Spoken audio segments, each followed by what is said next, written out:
Hey everybody! If you're not able to find your auto brightness feature on your device, then you are looking out how to fix this issue. Today we are going to guide you through the process for that, so let's just dive right in. You can directly access the settings application on your device for that. And once you access the settings app, you can look out for the display option. You need to scroll and find the option for display and tap on it. And usually look out for the adaptive brightness or auto brightness and toggle the switch to turn it on or off directly from here if you can't find it through your quick settings panel sometimes. So look out for adaptive brightness and turn this option on, and that should probably um, be fixed. But if you can't find it there, you can use the search bar within your settings at the top. So tap at the top, and from there type in brightness.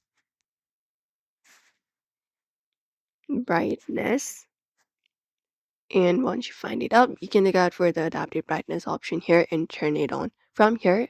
And you can even look out for the exact setting on your specific model. Sometimes the settings may vary depending upon the device. If not, there's sometimes not upgrading your devices or not updating your operating systems should be the issue. So you can look out for your settings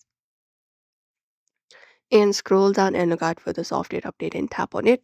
And if there is any kind of update available to your device, you can just go over and turn that option, select that option and update your device to the latest version, and you should be getting your feature packs sometimes.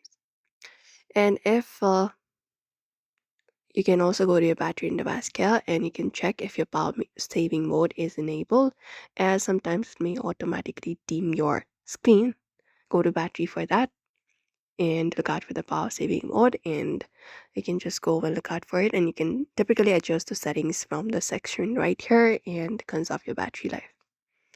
And that's it, everybody. Those are probably the method you can follow up to fix the auto brightness, which should be fixed now. So we hope this video was helpful. Give it a thumbs up and subscribe for more tips and tutorials.